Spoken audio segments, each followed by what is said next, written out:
I can do this in my mask. You can hear me? Yeah, I'll keep it on.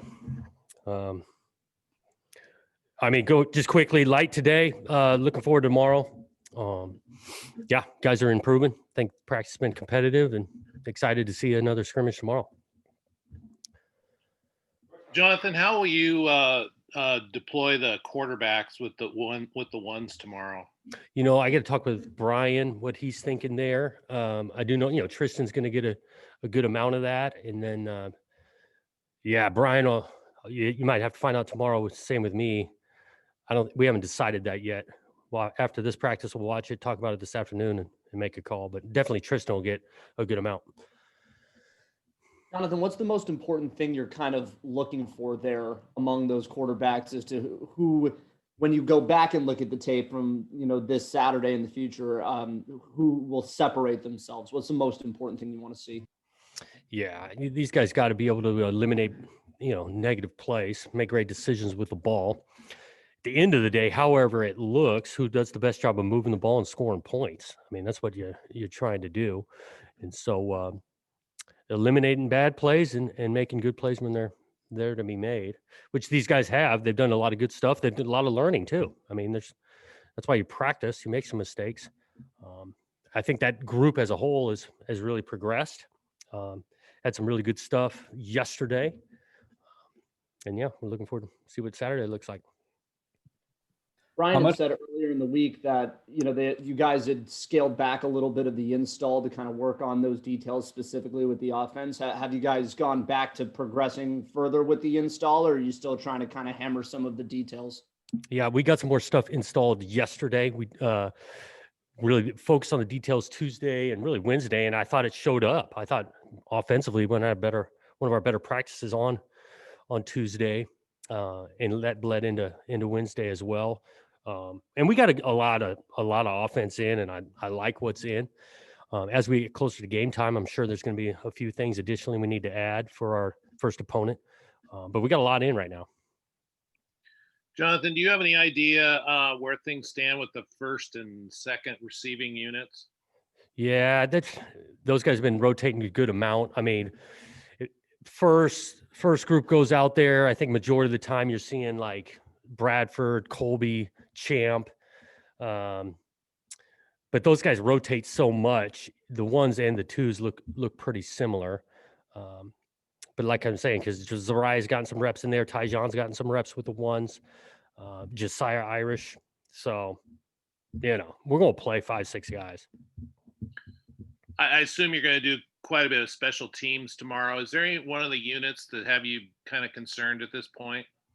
I wouldn't say concerned. We're definitely anxious to see what it looks like. We're going to do some live reps tomorrow, really in all 4 phases. Just a couple of live reps and both sides on kickoff and punt. And that's a little bit just finding out our best 11 on those groups. Schemes are pretty similar in the years past. So there's not overly concern. It's just finding out the best 11 we're going to throw out there. Are there any one or two guys that look to be starters that will participate heavily on special teams? Oh yeah, we're gonna have a bunch of starters on teams. I mean, which we want to do defensively. If you start, you're gonna play on that stuff. Offensively, tight ends, receiver position, we're getting great contributions. We got a couple of old linemen on our punt squad, so you're gonna see a good amount of starters that play special teams.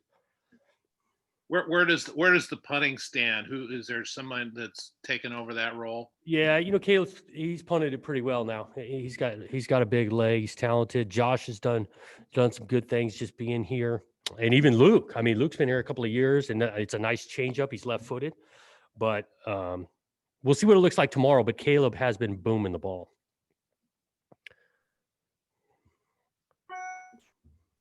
Going back to the quarterbacks, is there anything that you've seen out of Chance that has surprised you, or anything that you didn't see on tape when you guys were recruiting him that he does well? Right.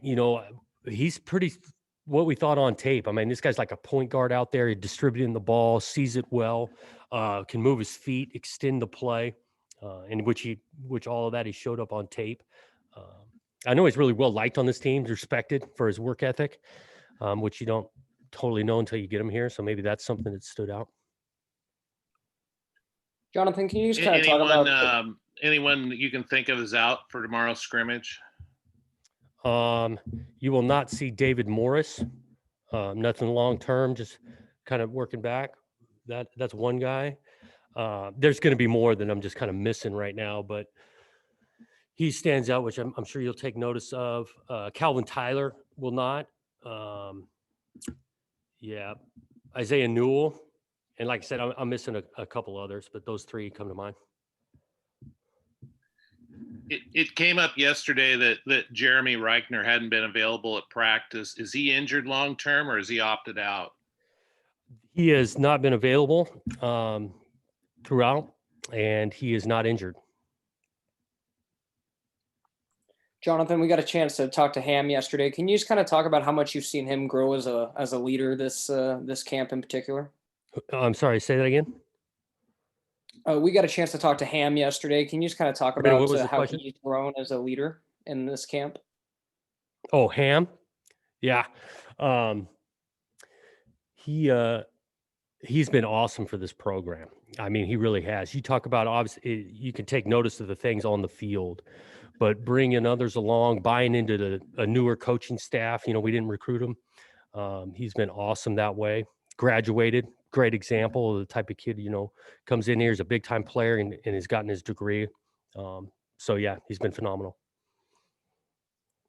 When you're running out offensive lines, do you, even though some guys might still be in line for a starting spot, will you kind of keep the lines together and not mix guys up, or how do you? Yeah, we'll probably mix a little bit because we always shooting to find the best five, and we do got a little bit of competition going, especially on the interior of the O line. So you'll see a little bit of mix and matching.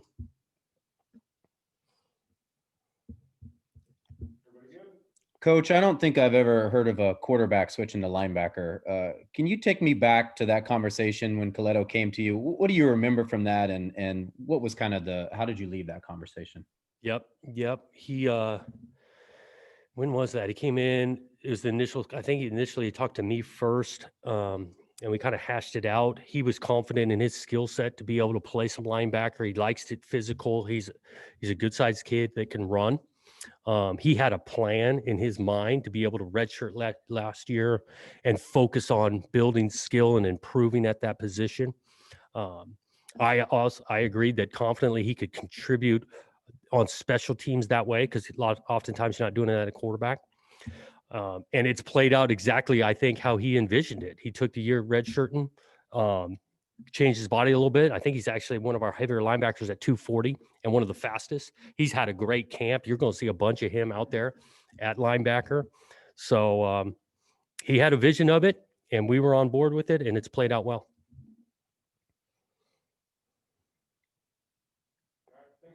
Okay, thanks, guys.